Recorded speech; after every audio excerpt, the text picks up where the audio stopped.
दफा 370 की मनसूखी के बाद लगातार मरकजी सरकार जम्मू कश्मीर में तामीर और तरक्की की राह को कामयाबी की तरह लेने की कोशिश कर रही है। बैक टू विलेज तहत पब्लिक आउटरीच प्रोग्राम चलाया गया, जिसके बाद आज हरदीप सिंह पुरी जी मरकजी वजीर जम्मू के दौरे पे है और इन्होंने आज जम्मू का दौरा किया। इनसे बात करेंगे कि किस तरह से मरकजी हुकूमत जम्मू कश्मीर में तामीर और तरक्की के वादों को पूरा करने की कोशिश कर रही है, किस तरह से मरकजी सरकार जम्मू कश्मीर के आवाम को एतमाद में लेकर इस तरह के प्रोग्राम, पब्लिक आउटरीच प्रोग्राम हो या बैक टू विलेज प्रोग्राम हो, पब्लिक को कॉन्फिडेंस में लेना चाहते हैं। देखिए, हमारे सेंट्रल गवर्नमेंट की तरफ से हमारे कई अलग अलग योजनाएं हैं, प्रोग्राम्स हैं जो देश भर में सभी स्टेट्स के लिए अवेलेबल है।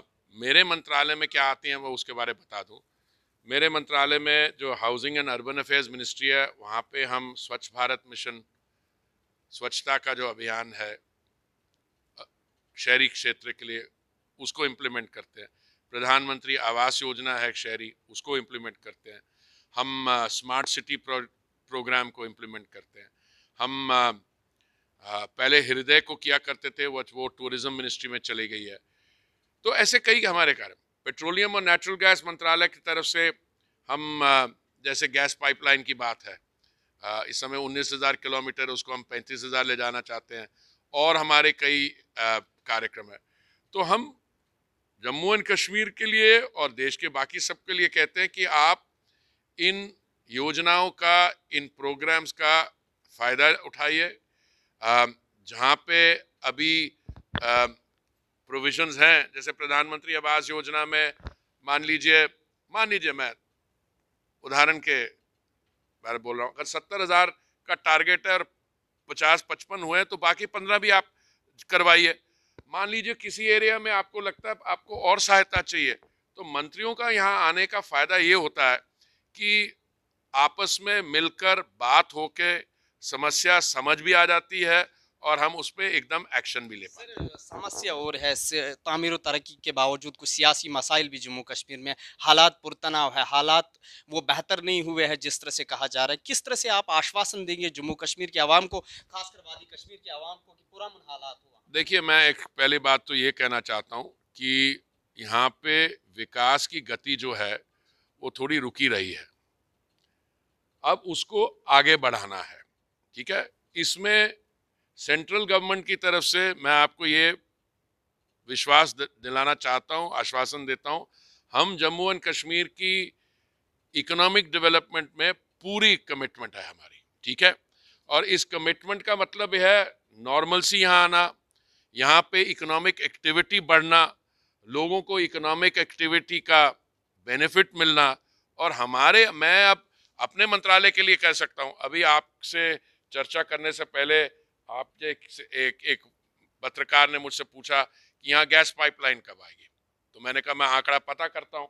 तो हमारा ऑलरेडी अनाउंस कर चुका है। नॉर्मली होता क्या है कि टेंडर फ्लोट करने के 1 वर्ष बाद, और हमें लग रहा है कि ये 2024 तक आ जाएगी यहाँ पे। जी जी, किस तरह की बेरोजगारी के खात्मे के लिए जो गैस पाइपलाइन यहाँ पे आ रही है, किस तरह बेरोजगारी का खात्मा हो सकता है? देखिए, बेरोजगारी तो इकोनॉमिक एक्टिविटी जब होगी तो बेरोजगारी तो अपने आप उसमें सुधार होगा। अगर आप समझते हैं कि कुछ लोग ऐसे कहते हैं कि नहीं हम आंदोलन कर लें, कुछ ये कर लें, देखिए हम एक बड़ा लोकतंत्र है, विश्व भर में हमारे पास हमारी जनसंख्या है 134 करोड़।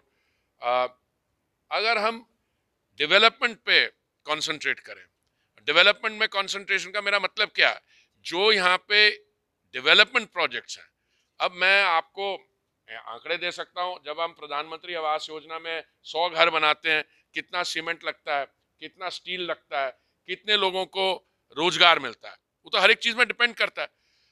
मैं बता रहा हूँ कि मुझे इस मंत्रालय में आए 4 वर्ष से ज्यादा हो गया, और मैं जहां जहां देख रहा हूँ, जहां जहां ये योजनाएं लागू की गई हैं, बहुत ही बदलाव आ रहा है, और एम्प्लॉयमेंट जनरेशन यूथ में वो भी बहुत इम्प्रूव। लोकतंत्र की बात की जाए तो जम्मू कश्मीर में अभी जमहूरी तर्ज की हुकूमत मौजूद नहीं है, गवर्नर इंतजामिया दिल्ली की ज़ैर निगरानी काम कर रही। क्या जम्मू कश्मीर में तामीर और तरक्की मुमकिन हो पाएगी इस अफसरशाही के राज में? देखिए, ऐसा है, आप मुझे यहाँ पे लैंड किए हुआ है कुछ शायद 1 घंटे से कम।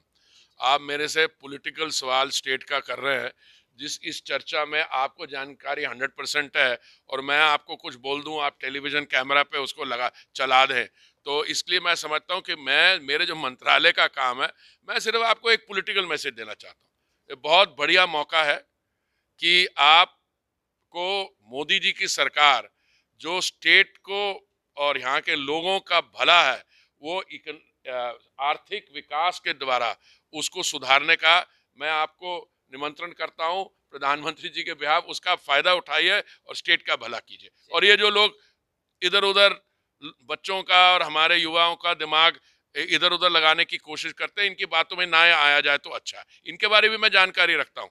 40 साल मैं एक दूसरे प्रोफेशन में था, तो इनके साथ मैंने डील किया हुआ और जगह में भी। सर आखिरी सवाल, कल ही आपके ही हाथों से देवेंद्र राणा जी ने बीजेपी ज्वाइन किया, क्या इंतखाबात का बिगुल जम्मू कश्मीर में आप बज सकता है? देखिए, मुझे बड़ी खुशी है जब देवेंद्र राणा जी हमारे परिवार में आके मिले।